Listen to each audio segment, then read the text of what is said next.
अहंकार में समाहित होकर, अभिमान रखकर या किसी का दिल दुखाकर हमें एक लोटा जल भी शिव को नहीं चढ़ाना है। अगर हम छल कर कर, कपट कर कर, अहंकार कर कर, किसी का दिल दुखाकर अगर हम भगवान का भजन भी कर लेंगे तो भगवान उस भजन को स्वीकार नहीं करता है। हम कई बार माताओं से कहते हैं, सासुओं से कहते हैं, थोड़ा डीले कम करो। हम कई बार सासुओं से कहते हैं, माताओं से कहते हैं,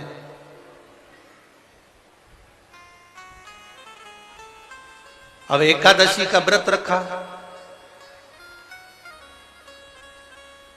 सास का एकादशी का व्रत है और सास बहू को अपशब्द कहे, बेटी को ताने दे दे या बेटे को अपशब्द कह दे या बहू को अपशब्द कह दे, तो ईमानदारी से बोलो एकादशी के व्रत का पुण्य मिलेगा?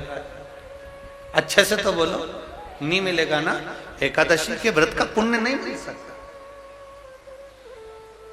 विक्रम बेताल की कथा, विक्रम बेताल का नाटक जिसने भी टीवी पर देखा होगा उसको मालूम होगा कि तू बोला और वो चला।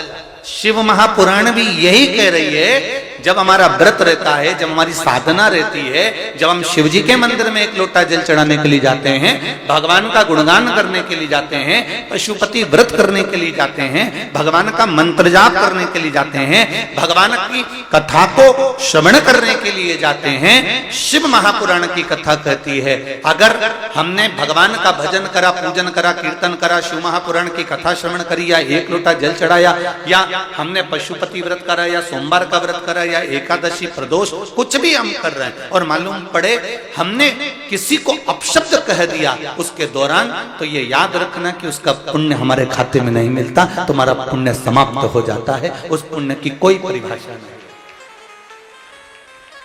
अच्छा करो, अच्छा सोचो, अच्छा विचार करो।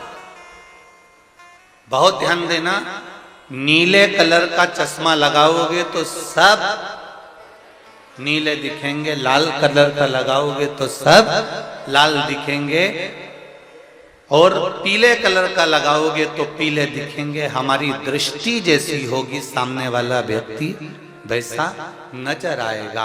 कपटी को कपटी नजर आता है, पापी को पापी नजर आता है, ईमानदार को ईमानदार नजर आता है, धर्मात्मा को धर्मात्मा नजर आता है, पुण्यात्मा को पुण्यात्मा नजर आता है, सत्कर्मी को सत्कर्मी नजर आता है, भजनावली को भजनावली नजर आता है, धार्मिक को धार्मिक नजर आता है और जिसके भीतर पाप की वृत्ति बहुत भरी होती है उसे संपूर्ण विश्व में पाप ही नजर आता है, उसे कोई दूसरा दिखता है।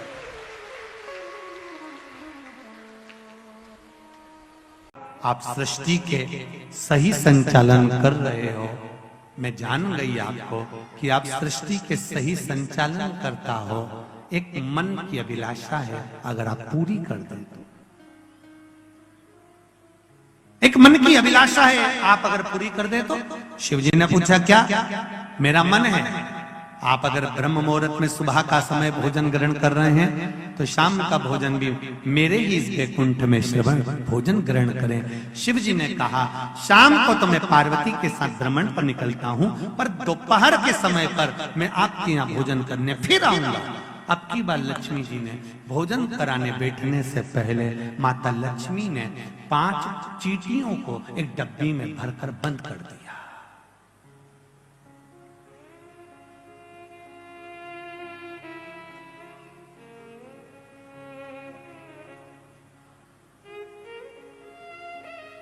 पांच चींटियों को माता लक्ष्मी जी ने डब्बी में बंद कर बंद कर दिया, भरकर बंद करा।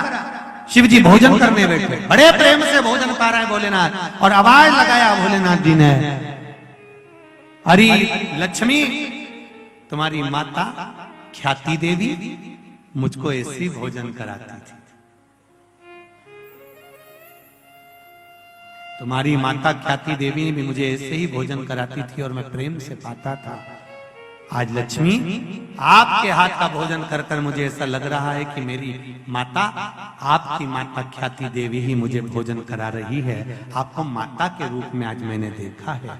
जैसे ख्याति देवी को देखा वैसे आपको देखा।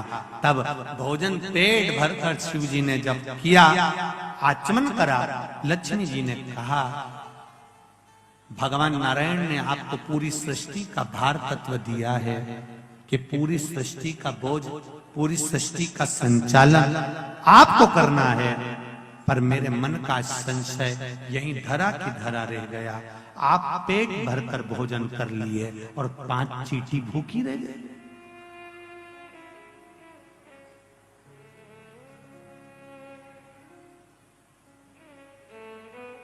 पांच चींटियां भूखी है।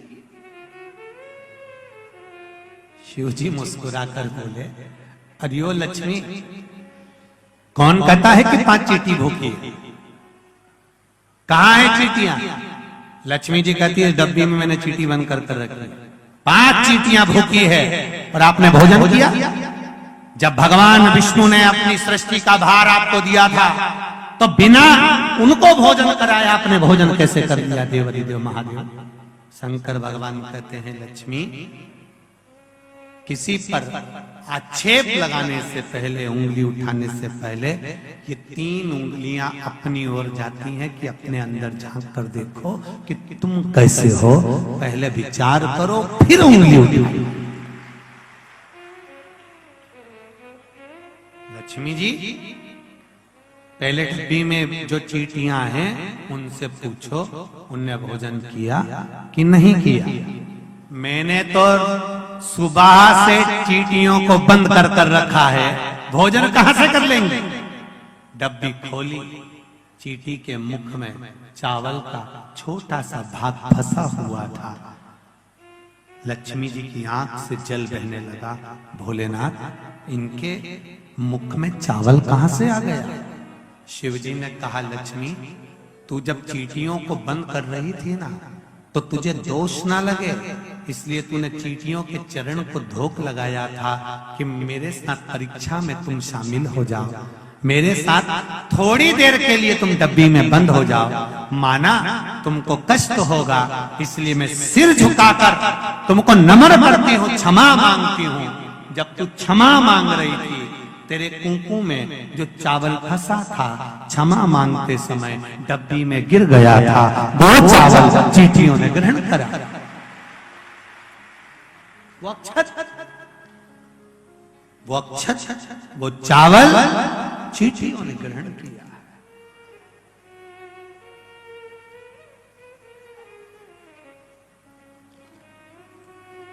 महाराज, वो चावल जो चींटियों ने ग्रहण किया,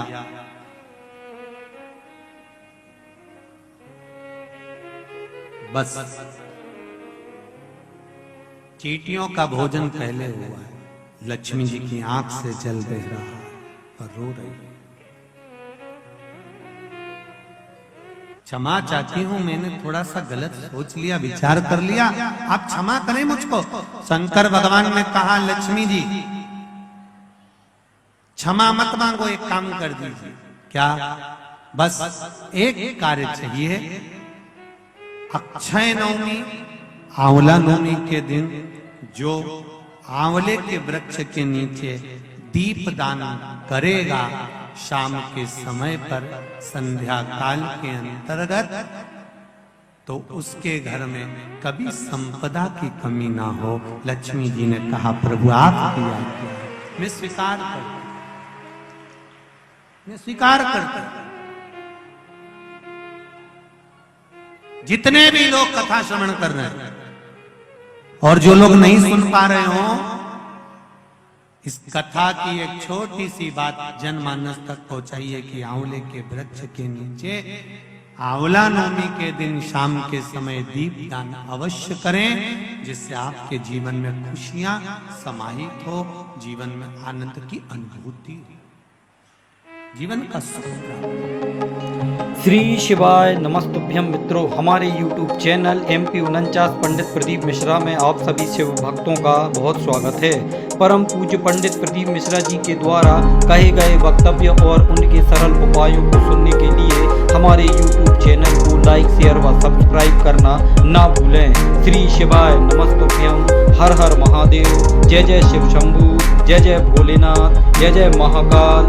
जय जय महाकाल। जय जय महाकाल।